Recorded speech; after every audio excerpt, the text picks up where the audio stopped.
The deafening crack of a gavel sliced through the hubbub of voices at the Willow Creek auction yard, silencing the crowd of dusty ranchers, miners, and frontier businessmen who had gathered under the scorching Montana sun of 1878. Winifred Vance stood upon the crude wooden platform, her honey-blonde hair pulled back in a simple knot, eyes downcast to hide the fear and fury that battled within her. At 22, she never imagined she would become merchandise, sold to cover her late father's gambling debts. $500 for the girl, called out a gravelly voice from the back of the crowd. Winifred's head snapped up, her gaze landing on the source Harold Jennings, owner of the territory's most notorious saloon. His yellowed teeth gleamed beneath his waxed mustache as he raked his eyes over her form, appraising her like livestock.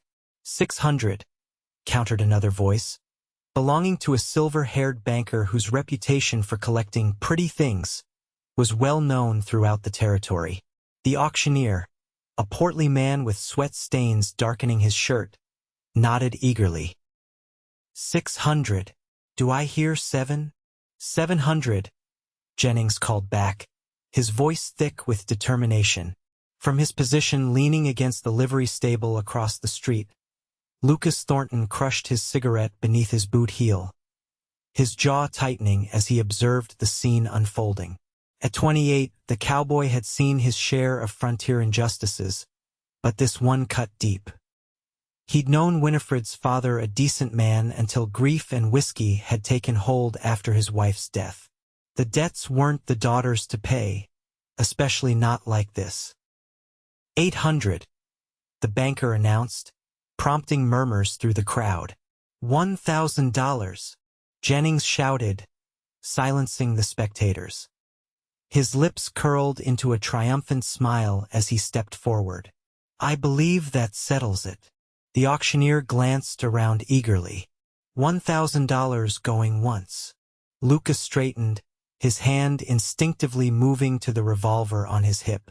He'd fought in the war, driven cattle across hostile territory, and survived 2 Comanche attacks, but never had his blood boiled quite like this. Going twice. Not while I'm still breathing, Lucas growled, striding forward through the parting crowd. His spurs jangled with each determined step as dust clouds rose from his worn boots. The auctioneer paused, eyebrows raising as Lucas approached the platform. Winifred's gaze lifted to meet his, recognition and a flicker of hope crossing her features. They weren't close acquaintances, but in a town the size of Willow Creek, everyone knew everyone. Lucas had tipped his hat to her on occasion when she worked at the general store, exchanged pleasantries about the weather, nothing more. Mr. Thornton, the auctioneer acknowledged warily. You have an objection? I have more than an objection, Lucas replied, his voice carrying across the now silent auction yard. I have $1,500 that says this auction is over. Jennings stepped forward, his face reddening beneath his bowler hat. Now see here, Thornton. The girl's debts are legal and binding. Her father signed the papers himself. Then I'm buying those debts, Lucas countered, meeting the saloon owner's glare. 1,500. Cash. He reached into his vest pocket, producing a leather pouch that clinked heavily with gold coins. The auctioneer's eyes widened at the sum. It was a small fortune in the territory, likely most of what Lucas had saved from years of hard work. The debt stands at $1,200, the auctioneer noted, looking uncertainly between the two men. 1,500, Lucas repeated firmly, with the understanding that Miss Vance walks away free and clear. Winifred's breath caught in her throat as she stared at Lucas, unable to comprehend why this man she barely knew would offer up such a sum on her behalf. Harold Jennings spat on the ground. 1,600, he countered, drawing closer to the platform. And I'm prepared to go higher, Cowboy.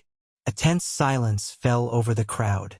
Lucas's hand hovered near his revolver, though he hadn't come looking for a gunfight. 2,500, he stated flatly. Every cent I've got to my name. The collective gasp from the onlookers told the story.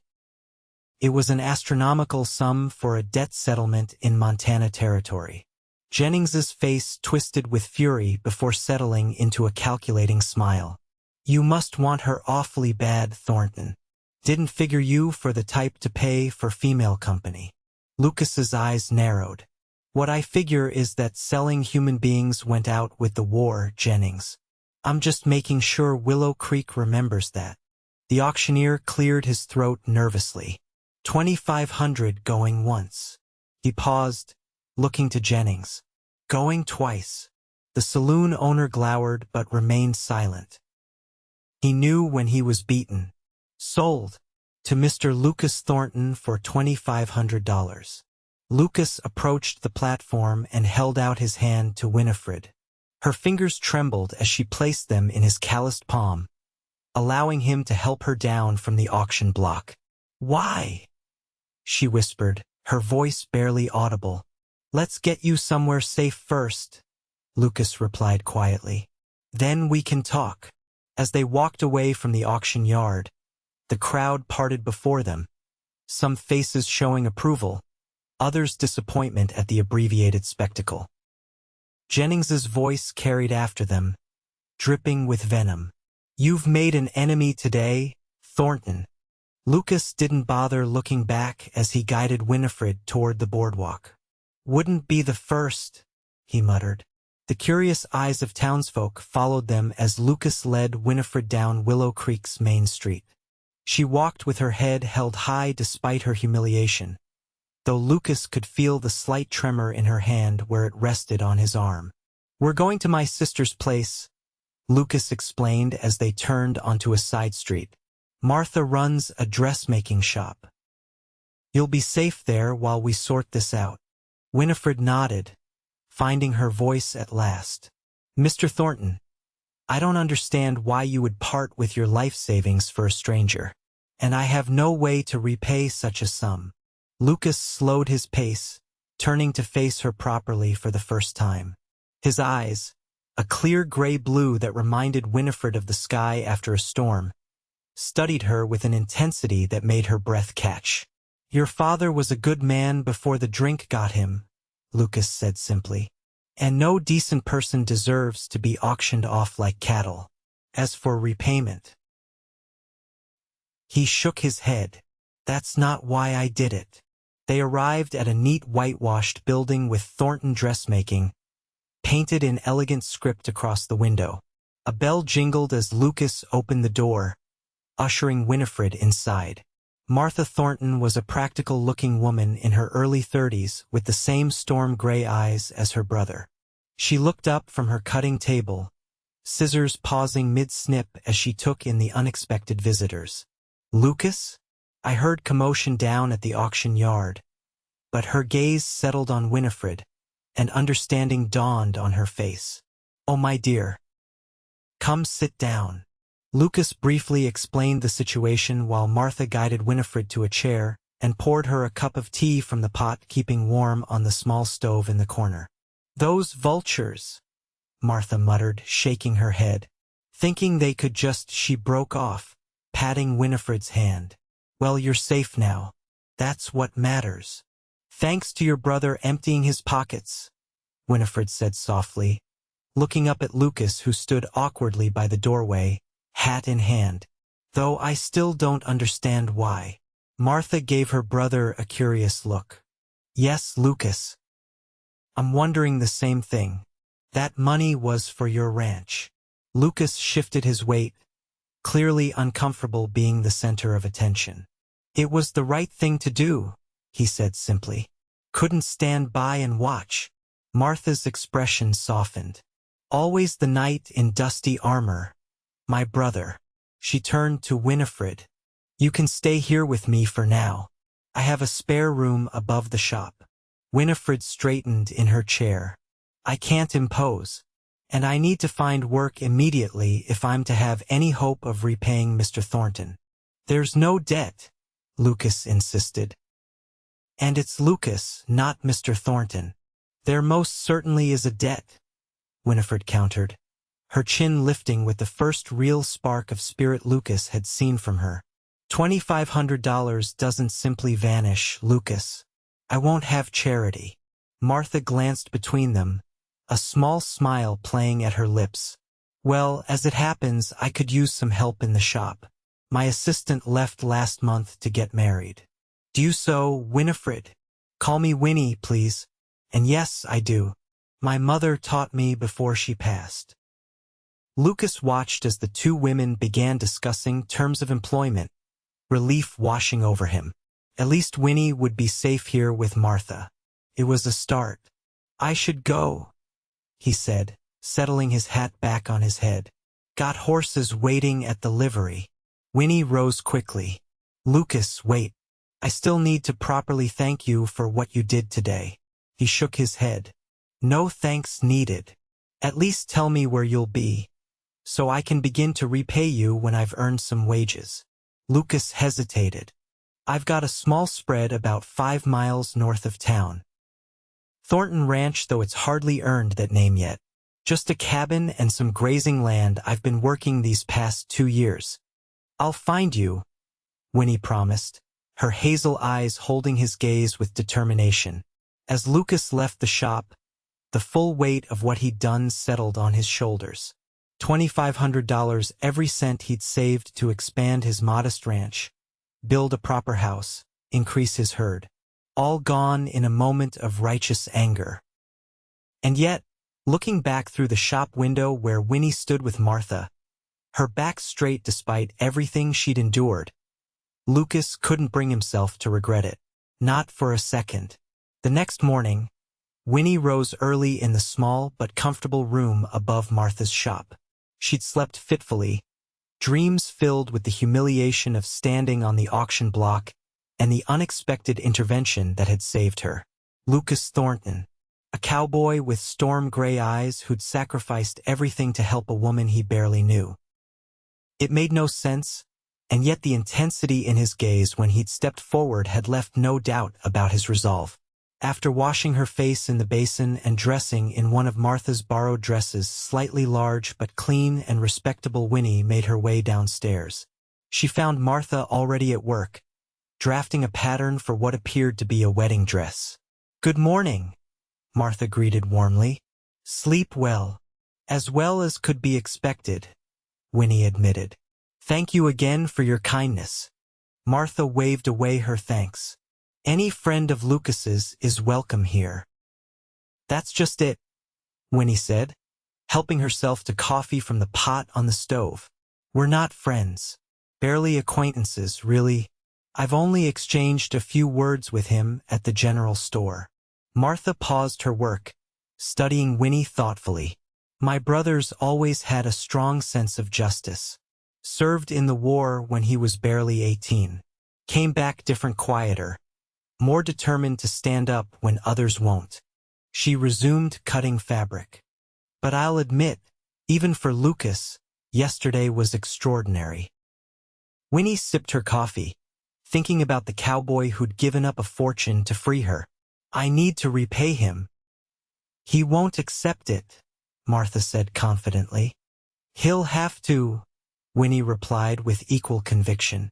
I can't live with such a debt.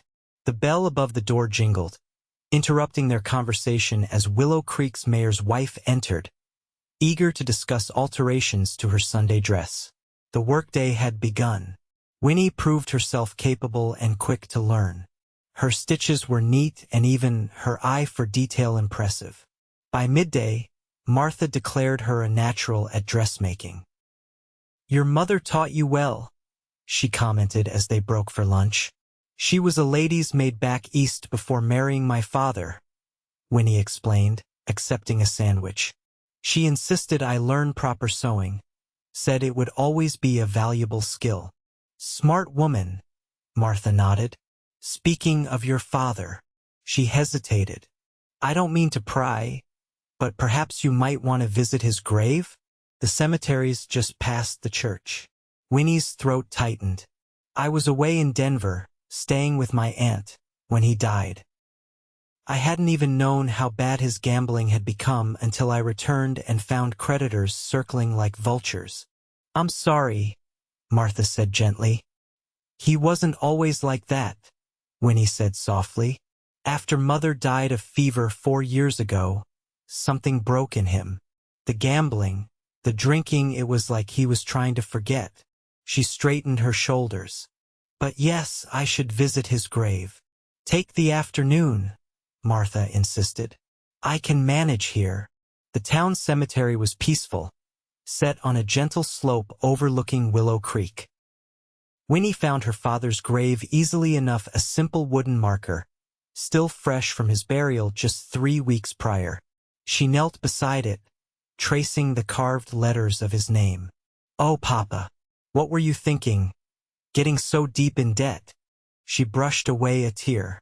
I understand missing Mother. I miss her too. But to gamble away everything, even my future. Miss Vance. Winnie startled at the voice behind her. She turned to find Sheriff Daniel Cooper standing a respectful distance away, hat in hand. Sheriff, she acknowledged, quickly wiping her eyes. I wanted to apologize for yesterday, he said, looking genuinely troubled. I should have stepped in, stopped that auction. It wasn't right. Winnie rose to her feet. Yet you didn't. The sheriff had the grace to look ashamed. Jennings has powerful friends in the territorial government. And your father's debts were legally documented. He twisted his hat in his hands. Still, it was wrong. If Thornton hadn't stepped up. But he did, Winnie replied, her voice strengthening. When no one else would. Sheriff Cooper nodded solemnly. He's a good man, Thornton. Quiet type, keeps to himself mostly, but reliable. Helps out when there's trouble. He settled his hat back on his head.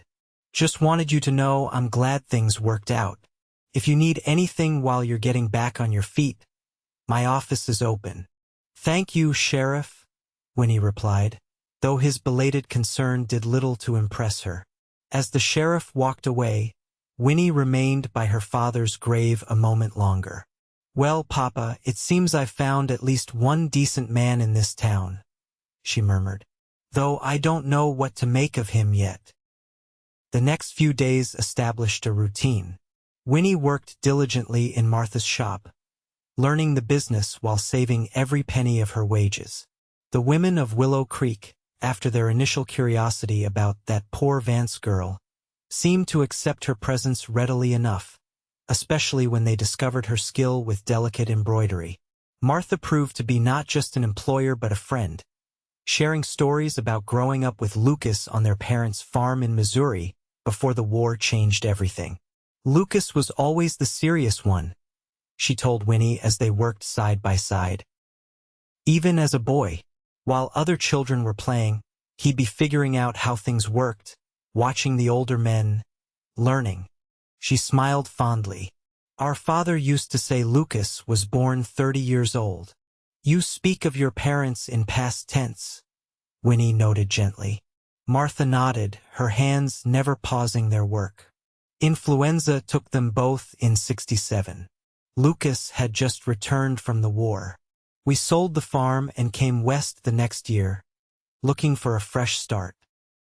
Winnie thought about Lucas, barely 28 yet carrying the weight of war, loss, and now the burden of rebuilding his dreams after sacrificing his savings. It made her all the more determined to repay him. On Saturday morning, she approached Martha with her plan. I'd like to ride out to your brother's ranch, she announced.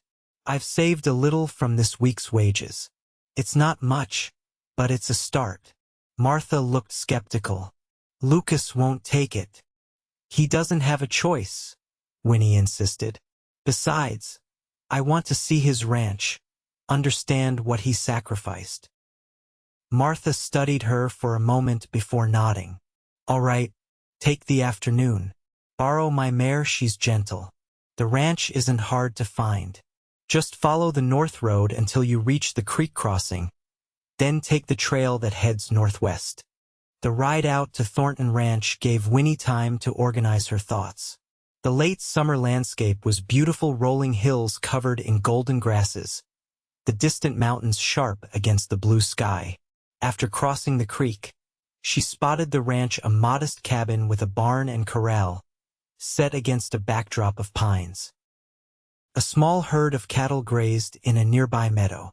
As she approached, a dog began to bark, alerting Lucas to her arrival. He emerged from the barn, rifle in hand, clearly not expecting visitors. Recognition crossed his face as she drew closer, and he lowered the weapon. "Miss Vance," he called, setting the rifle against the cabin wall and moving to help her dismount. "This is unexpected." Up close, he looked different than he had in town, more at ease in his element, though surprise and something like wariness showed in his eyes. "I hope I'm not intruding," Winnie said, accepting his help down from the saddle. His hands were strong at her waist, lifting her effortlessly to the ground. "I wanted to see where you live." "Not much to see," Lucas replied, taking the mare's reins and leading both horse and visitor toward the cabin. "But you're welcome all the same." The cabin was simple but neat, one main room with a stone fireplace, a rough-hewn table with 2 chairs, shelves holding books that surprised Winnie with their variety. Through an open door, she glimpsed a small bedroom. "Would you like coffee?" Lucas offered, seeming uncertain how to host a female visitor. "Please," Winnie accepted, noting the building materials stacked near one wall: lumber, window frames, door hinges. "For the new house," Lucas explained, following her gaze as he put the coffee pot on the stove. "Was planning to start building this fall." His matter-of-fact tone held no accusation, but Winnie felt the weight of his postponed dreams nonetheless. She reached into her pocket, withdrawing the small cloth pouch containing her week's wages. "It's only $15, she said, placing it on the table. "But it's a start." Lucas stared at the pouch, then shook his head. "I told you there's no debt." "And I told you there is," Winnie countered firmly. "I won't take charity, Lucas. My father may have gambled away his dignity, but I intend to keep mine." Their eyes locked in silent battle of wills. Finally, Lucas sighed. "You're stubborn." "So I've been told," Winnie replied with the hint of a smile. Lucas poured coffee into 2 tin cups. "Fine, but I'm not keeping track. And I don't expect anything." "I'm keeping track," Winnie assured him, accepting the coffee. "Every penny." They sat at the table, an awkward silence settling between them until Winnie asked about his ranch. Lucas's face transformed as he spoke of his plans, the larger house he'd designed in his head, the expanded herd, the orchards he wanted to plant. "Apples grow well in this valley," he explained, animation entering his voice for the first time. "In 5 years, this could be the finest apple orchard in the territory." "You've thought it all through," Winnie observed. Lucas nodded. "Always been a planner. My sister teases me for it." "Martha has been very kind," Winnie said. "She's a good teacher." "She mentioned you're skilled with a needle," Lucas replied. "Said you're bringing in new customers already." Winnie felt a surge of pride. "I enjoy the work. It's satisfying to create something beautiful, something that makes people happy." Lucas studied her over the rim of his cup. "You're nothing like I expected," he admitted. "Oh? And what did you expect?" He considered his words carefully. "Someone broken by what happened. But you're strong." "Necessity," Winnie replied with a small shrug. "When life leaves you no choice but to be strong or crumble." "I choose not to crumble." Lucas's gaze held newfound respect. "I understand that choice." The afternoon passed more comfortably after that. Lucas showed her around the property, the barn he'd built himself, the spring-fed well providing fresh water, the meadow where wildflowers still bloomed despite the advancing season. "It's beautiful here," Winnie said sincerely as they walked back toward the cabin. Peaceful. That's why I chose it, Lucas replied. After the war, after losing my parents, I needed peace. The sun was starting to lower in the sky, and Winnie realized she should return to town before dark. As Lucas helped her mount Martha's mare, their hands touched briefly, sending an unexpected warmth through Winnie's fingers. "Thank you for the visit," Lucas said, stepping back. "And for the—" He gestured vaguely toward the cabin where her money pouch still sat on the table. "I'll come again," Winnie promised. "With more." Lucas's mouth quirked in what might have been a smile. "I won't stop you." As Winnie rode back toward town, she found herself thinking about the quiet cowboy, his storm-gray eyes, and the gentle strength in his hands. For the first time since returning to find her world shattered by her father's death and debts, she felt something like hope taking root. Autumn arrived in Willow Creek with crisp mornings and golden afternoons. Winnie settled into life at Martha's shop, her skill with needle and thread earning her a growing reputation among the townswomen. Every Saturday, she rode out to Lucas's ranch with whatever she'd managed to save that week. Lucas never counted the money she brought, simply accepting it with quiet thanks before offering coffee and conversation. Sometimes he would be mending fences or working with his horses when she arrived, and Winnie would sit on the porch, watching him work as they talked. She learned about his time in the war, though he spoke of it rarely and reluctantly. In turn, she told him about growing up as the daughter of a store clerk in a small Colorado town, about her mother's gentle guidance and her father's storytelling before grief had changed him. "You remind me of him sometimes," she told Lucas one late September afternoon as they walked along the creek that bordered his property. "The way he was before, thoughtful, deliberate with words." "I'll take that as a compliment," Lucas replied, offering his hand to help her over a fallen log. He didn't release her hand immediately after, and Winnie found she didn't want him to. The realization startled her enough that she pulled away, pretending to adjust her shawl against the autumn breeze. Martha noticed the change in her brother during his infrequent visits to town. "He's different since you started visiting," she commented to Winnie as they closed the shop one evening. "More like his old self." "We just talk," Winnie protested, though she felt her cheeks warm. Martha smiled knowingly but said nothing more. October brought the first frost and preparations for winter. Lucas came to town more frequently, delivering firewood to Martha's shop and checking that the stove was in good working order for the cold months ahead. "You don't need to fuss," Martha told him during one such visit. "We're perfectly capable." "I know," Lucas replied, his eyes straying to where Winnie worked at the cutting table. "But I was bringing supplies anyway." It was during one of these visits that trouble found them. Harold Jennings had been notably absent from Winnie's life since the auction, but his resentment had apparently been simmering. He burst into the shop just as Lucas was preparing to leave, the smell of whiskey preceding him. Well, Jennings slurred, his bloodshot eyes landing on Lucas, the cowboy who thinks he's better than everybody. His gaze shifted to Winnie, and his purchased woman. Lucas stepped between Jennings and the women, his posture tense but controlled. "You're drunk, Jennings. Go home before you say something you'll regret." Jennings sneered. "Regret? The only thing I regret is not going higher at that auction." He leered at Winnie. "Would have been worth every penny." Martha moved to Winnie's side protectively as Lucas took a step toward Jennings, his voice dropping dangerously.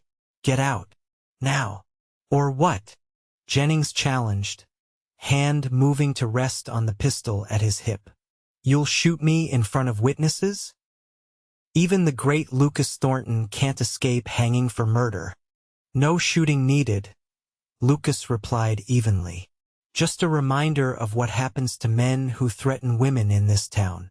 Before Jennings could react, Lucas's fist connected with his jaw, sending the saloon owner staggering backward through the doorway and onto the boardwalk outside. Lucas followed, grabbing Jennings by his shirt collar and hauling him to his feet. "Listen carefully," Lucas said, his voice just loud enough for Winnie and Martha to hear from the doorway. "If you ever come near Miss Vance or my sister again, what happens next won't be settled with fists. Understand?" Jennings spat blood onto the boardwalk. "This ain't over, Thornton." "It is if you're smart," Lucas replied, releasing him with a slight shove. "Now go sleep it off." Jennings staggered away, cursing under his breath. Lucas turned back to find both women watching him, Martha with exasperation, Winnie with an expression he couldn't quite read. "Sorry about that," he said, flexing his bruised knuckles. "Are you all right?" Winnie asked, stepping forward to examine his hand. "I'm fine," Lucas assured her, though he didn't pull away as she gently turned his hand over, inspecting the damage. "That man is poison," Martha declared, watching Jennings's retreating figure. "Has been since he opened that saloon." "He won't bother you again," Lucas said with certainty. "You don't know that," Winnie replied, still holding his hand. "Men like that don't forget slights. They nurse them." Lucas's eyes met hers. "Then I'll be watching." The moment stretched between them until Martha cleared her throat. "Well, I believe we were about to close for lunch. Lucas, will you join us?" The incident with Jennings cast a shadow over the following days. Sheriff Cooper stopped by the shop to warn them that the saloon owner had been making threats, though nothing specific enough to warrant arrest. "Just keep your eyes open," he advised, "and maybe stay close to town for a while." This last comment was directed at Winnie, who understood his meaning. Her Saturday rides to Lucas's ranch might need to be postponed. When Saturday arrived, however, Winnie was surprised to see Lucas himself ride up to the shop just before noon. He dismounted and entered, nodding to Martha before turning to Winnie. "I thought you might not come today," he said. "Because of Jennings. Sheriff Cooper suggested I stay in town," Winnie admitted. Lucas nodded. "Wise advice. But I was thinking." He paused, seeming uncharacteristically uncertain. "If you still wanted to visit, I could escort you. Safer that way." Martha busied herself with a bolt of fabric, though Winnie caught her smile. "I would like that," Winnie replied. They rode side by side along the North Road, Lucas vigilant, his rifle within easy reach in its saddle holster. But the journey passed without incident, the autumn day perfect for riding, cool but sunny, the trees along the creek ablaze with red and gold. At the ranch, Lucas had prepared a simple lunch: fresh bread from town, cheese, and apples. They ate on the porch, enjoying the warmth of the sun as they talked. "I've been thinking," Winnie said as they finished their meal, "about what happens when I've repaid the debt." Lucas looked at her curiously. "What about it? Will I still be welcome here?" The question came out more vulnerable than she'd intended. Lucas was quiet for a long moment, his eyes on the distant mountains. "Winnie," he finally said, using her preferred name for the first time, "I hope you know that your visits have never been about the money for me." Her heart quickened at his words. "No?" He turned to face her, his expression more open than she'd ever seen it. "No, they're about you, getting to know you, looking forward to Saturdays like I haven't looked forward to anything in years." Winnie found herself unable to look away from his gaze. "Lucas," whatever she might have said was interrupted by the sound of approaching horses. Lucas was on his feet immediately, hand going to the revolver at his hip as 3 riders came into view. "Stay on the porch," he instructed, stepping forward to meet the visitors. Winnie recognized Harold Jennings immediately, his face still bruised from Lucas's fist. The 2 men with him were strangers to her, rough-looking characters with the hard eyes of men who sold their guns to the highest bidder. "Thornton," Jennings called, bringing his horse to a halt a cautious distance from the cabin. Thought we might continue our conversation from town. Nothing to discuss, Lucas replied calmly, though Winnie could see the tension in his shoulders. You're trespassing on private property. Jennings smiled unpleasantly. Am I? Seems to me this might be my property soon enough. What are you talking about? Lucas demanded. Your debt to the bank, Jennings explained with exaggerated patience.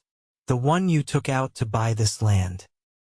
Funny thing about banks, they're willing to sell loans if someone makes a good enough offer. Lucas's expression darkened. You bought my loan? Not yet, Jennings admitted. But I will, and then I'll call it due. Unless what? Lucas's voice was dangerously quiet. Jennings's eyes shifted to Winnie on the porch. Unless you're willing to make a trade. The girl for the debt. Simple business transaction. Lucas drew his revolver so quickly that Jennings's hired guns barely had time to reach for their own weapons. Get off my land, Lucas ordered, his aim steady. Now. Jennings raised his hands in mock surrender. No need for violence. Just making an offer. He gathered his reins. Think it over, Thornton. Bank's struggling after that run last month. They'll be eager to sell that loan to someone with ready cash. As the three men rode away, Lucas holstered his weapon and returned to the porch. His face was grim as he sat beside Winnie. I'm sorry you had to hear that, he said quietly. Can he really buy your loan? Winnie asked, fear knotting in her stomach. Lucas sighed. Possibly. First National's been shaky since the panic last month. I still owe about 1,000 on the property. He ran a hand through his hair. Without my savings. Because of me? Winnie whispered, the realization like ice in her veins. You might lose everything because you helped me. No, Lucas said firmly, taking her hands in his. I don't regret what I did. Not for a second. Winnie looked down at their joined hands, then back to his face. We have to stop him. We will, Lucas promised, though uncertainty shadowed his eyes. Somehow, the ride back to town was subdued, both lost in their thoughts about Jennings's threat. When they reached Martha's shop, Lucas dismounted first, helping Winnie down with gentle hands. I'll speak to the bank on Monday, he said. See where things stand. Winnie nodded, reluctant to let go of his hands. Will you let me know what you discover? Of course. His eyes held hers for a long moment before he stepped back. Be careful, Winnie. Jennings is unpredictable. You too, she replied softly. As Lucas rode away, Winnie entered the shop to find Martha waiting anxiously. Everything all right? She asked, noting Winnie's troubled expression. Winnie explained Jennings's visit and his threat to buy Lucas's loan. Martha's face paled as she listened. That vindictive snake, she muttered. Always knew he was trouble. But this, she shook her head. Lucas put everything into that land. There must be something we can do, Winnie insisted.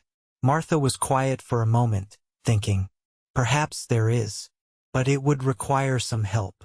The next morning being Sunday, most businesses were closed, but Martha was determined. After church services, she led Winnie to the home of Edward Simmons, Willow Creek's most prosperous merchant. Mr. Simmons owes me a favor, Martha explained as they approached the grand house at the edge of town. His wife was scandalously underdressed for their daughter's wedding until I worked 3 days straight to create a suitable gown. Simmons, a portly man with impressive mutton chop whiskers, received them in his study. He listened attentively as Martha explained the situation. Jennings has been a thorn in the side of legitimate business for years, Simmons agreed when she'd finished. But buying a bank loan? That's a new low, even for him. We need to ensure First National won't sell to him, Martha pressed. My brother's future depends on it. Simmons stroked his whiskers thoughtfully. I sit on the board. I could certainly make the case against selling to Jennings. But the bank needs liquidity right now. What if we could pay off part of the loan immediately? Winnie suggested. Would that help? Both Martha and Simmons looked at her in surprise. It would, Simmons acknowledged.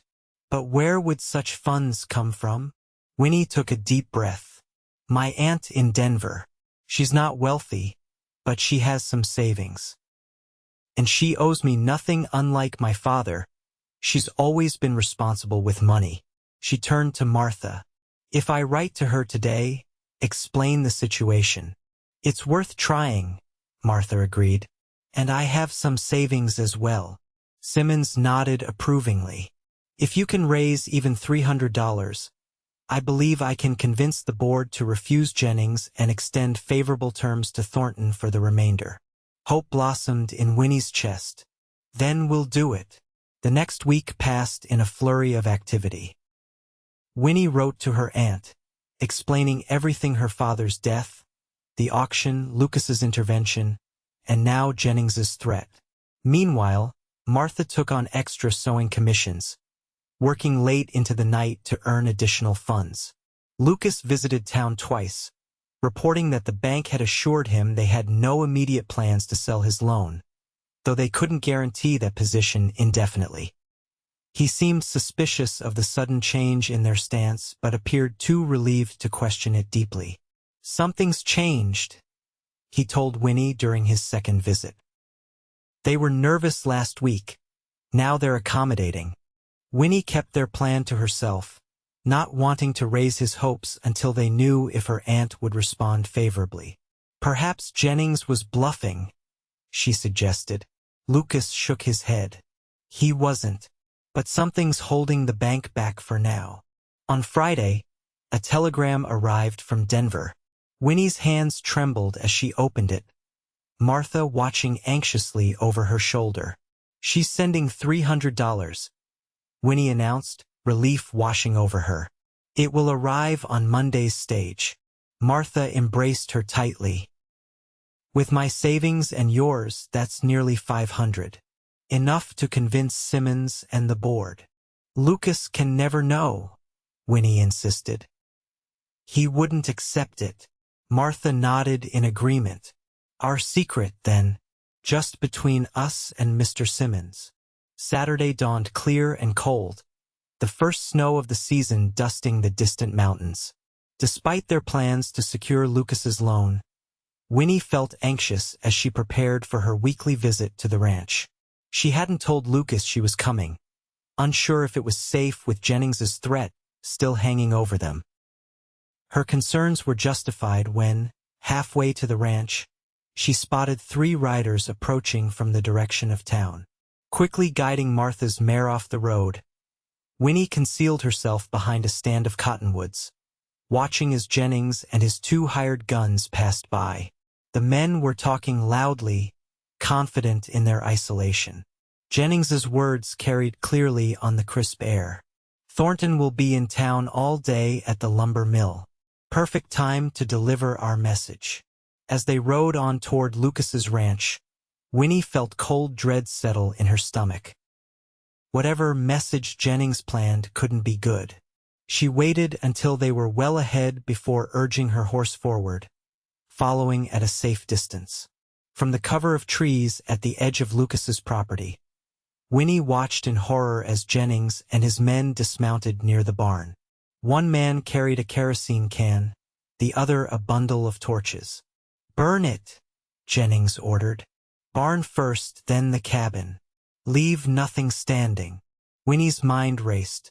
She was alone, unarmed, facing 3 men with guns and murderous intent.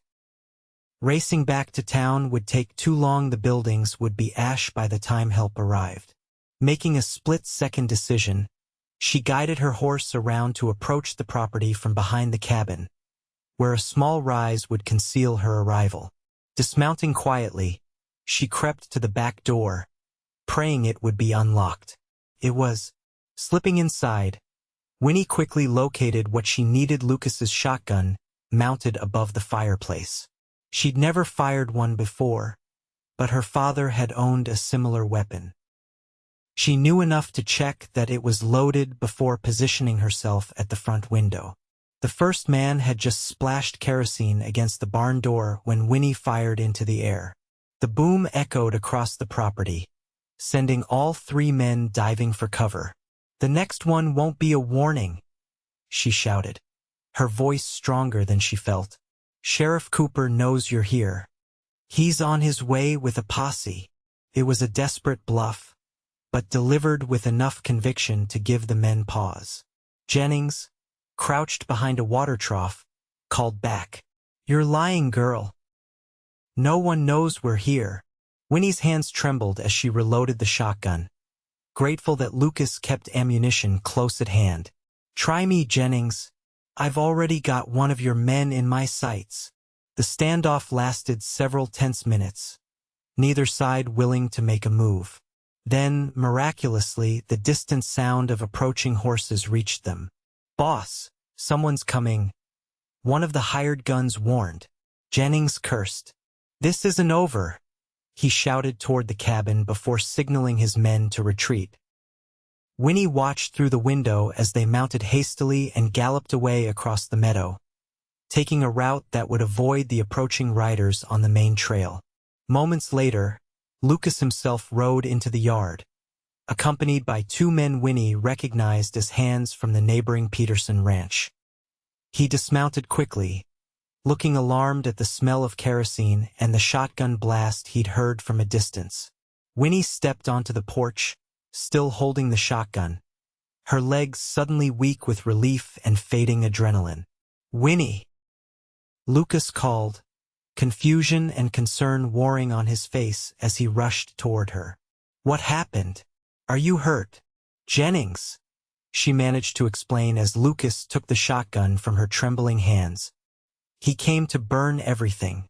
I fired a warning shot." Lucas's expression transformed from concern to something like awe as he gently guided her to sit on the porch steps. "You faced down Jennings and his men? Alone?"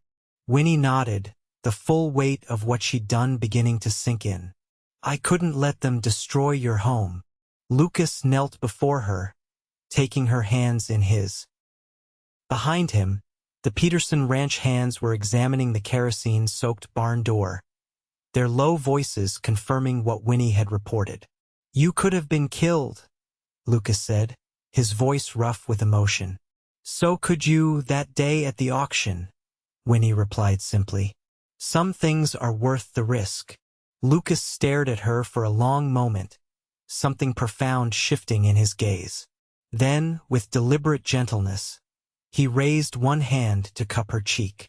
"Winifred Vance," he said softly, "I believe I'm falling in love with you." The words hung in the clear autumn air between them, honest and unadorned. Winnie felt warmth spread through her chest despite the chill of the day. "Lucas Thornton," she replied, her voice steady despite her racing heart. "I believe I might already be in love with you." The smile that transformed his face was like sunrise breaking over the mountains, gradual, golden, full of promise. His thumb traced her cheekbone with tender reverence. "Is that so?" he murmured. "It is," she confirmed, feeling lighter than she had in months. "Though your timing could be better. I'm still rather shaken from threatening to shoot 3 men. Lucas's laugh was low and warm. "Fair point." He rose, helping her to her feet. "Let's get you inside. Then we need to ride to town and report this to Sheriff Cooper." The Peterson hands agreed to stay and guard the property while Lucas escorted Winnie back to town.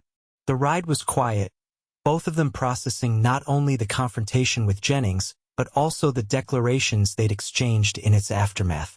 Sheriff Cooper listened gravely to their account, his weathered face darkening as Winnie described the planned arson. "This goes beyond threats now," he said, making notes in his ledger. "Attempted arson is a serious crime. I'll have deputies watching for Jennings and his men." He looked up at Lucas. "You should stay in town tonight, both of you. I'll send men out to your ranch until we have Jennings in custody." Lucas nodded his thanks, then turned to Winnie. Martha will be worried. We should tell her what happened. Martha's reaction upon hearing of Jennings's attempt and Winnie's brave intervention was a mixture of horror and fierce pride. She insisted Lucas stay in their spare room above the shop, an arrangement that raised a few eyebrows among the townspeople but was justified given the circumstances. That evening, after Martha had retired, Lucas and Winnie sat talking by the stove in the shop's back room. The events of the day had created a new intimacy between them, a shared understanding that went beyond words. What happens now? Winnie asked softly. With Jennings, with the ranch. With us. Lucas considered her question, his storm-gray eyes thoughtful in the lamplight. Jennings will be caught. Men like him always push too far eventually. He took her hand, his thumb tracing patterns across her knuckles. As for the ranch, I'll find a way to keep it. Might take longer to build that house now, but the land isn't going anywhere. And us? Winnie pressed gently. Lucas's gaze held hers steadily. That depends on you, Winnie. I meant what I said today. But I know it's fast. And after everything you've been through. It is fast, she agreed. And yet, when I imagine my future now, I can't picture it without you in it. The simple honesty of her words brought a smile to his face. Then we take it one day at a time, get to know each other better. And when you're ready, if you're ready, we'll know what comes next. Winnie nodded, appreciating his patience, his understanding. It was one of the many things she'd come to love about him, his willingness to let things unfold naturally, without rushing or forcing them. One day at a time, she echoed, squeezing his hand. Starting tomorrow. True to Sheriff Cooper's prediction, Jennings's recklessness proved his undoing. He was arrested the following morning trying to flee town, his hired guns having already abandoned him upon learning of the charges they faced. Within days, evidence of his other misdeeds began to surface: rigged card games, extortion, even suspected involvement in a stagecoach robbery the previous spring. With Jennings safely behind bars awaiting trial, life in Willow Creek began to return to normal. Lucas divided his time between his ranch and town, helping Martha with repairs to the shop while finding excuses to spend time with Winnie.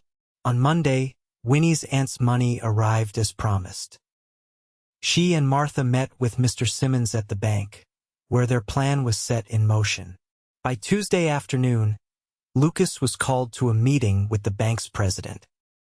He returned to Martha's shop afterward, his expression bewildered as he found Winnie arranging fabric swatches. The strangest thing just happened, he said, removing his hat as he entered. The bank has restructured my loan, cut the amount I owe nearly in half, with better terms on what remains. He shook his head in disbelief. They claimed it was due to community standing and character considerations. Have you ever heard of such a thing? Winnie kept her expression carefully neutral. How fortunate. Perhaps Mr. Simmons had something to do with it? I understand he sits on the board. Lucas studied her face, his eyes narrowing slightly. Perhaps, though I can't help feeling there's more to the story. Winnie busied herself with the fabric samples, avoiding his searching gaze. Well, it's good news regardless. You'll be able to start building your new house sooner than expected. Yes, Lucas agreed slowly. I will. As autumn deepened toward winter, Winnie's Saturday visits to the ranch continued, though now Lucas insisted on escorting her both ways. They fell into a comfortable pattern, working side by side on ranch chores in the morning, sharing a simple lunch, then often reading together in the afternoon. Lucas had a fondness for poetry that surprised and delighted Winnie, who had grown up loving books.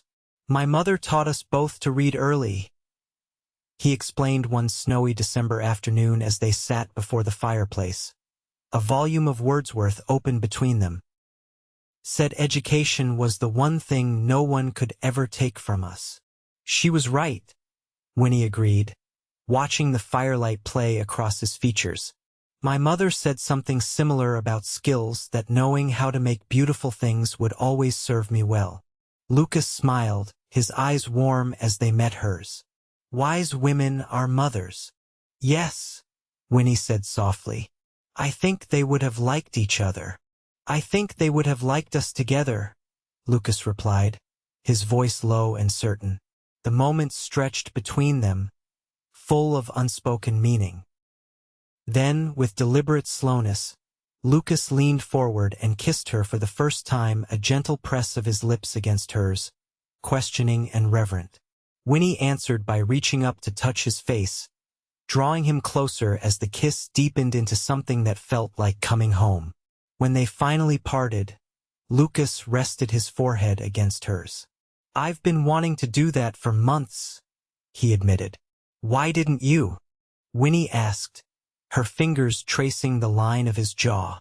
Wasn't sure you were ready, he said simply. Wanted to be certain. Winnie smiled. And now? Now I'm certain of what I want, Lucas replied. Just not certain if it's too soon to ask for it. Understanding dawned in Winnie's eyes. Ask anyway, she encouraged softly. Lucas took her hands in his expression solemn yet full of hope. Winifred Vance, I love you. I think I started falling for you that first day at the auction, when you held your head high despite everything. I love your courage, your determination, your kindness. He paused, drawing a deep breath. Will you marry me? Help me build that house we've talked about, plant those apple trees, make a life together? Tears pricked at Winnie's eyes, but they were tears of joy, not sorrow. Yes, she whispered. Yes, Lucas Thornton, I will marry you. Their second kiss sealed the promise, both of them laughing and crying a little as snow fell softly outside, blanketing the world in quiet possibility. The wedding took place on New Year's Day, 1879, in Willow Creek's small church. The town turned out in force, partly from genuine affection for the couple, partly from curiosity about the romance that had blossomed from such unusual beginnings. Martha had created Winnie's wedding dress, a creation of ivory satin with delicate embroidery that showcased both women's skills. Lucas wore a new suit, his normally unruly hair tamed for the occasion, his eyes never leaving Winnie as she walked down the aisle on Mr. Simmons's arm. The merchant had agreed to give the bride away, a role he undertook with solemn pride. Your father would be pleased, he told Winnie before the ceremony. Thornton is a good man. The best man, Winnie corrected gently, adjusting her simple veil.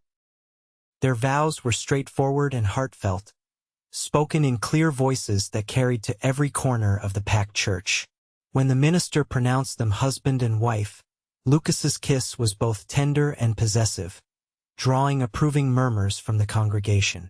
The celebration afterward at the town hall was joyous music and dancing, food and drink flowing freely as Willow Creek embraced the first wedding of the new year.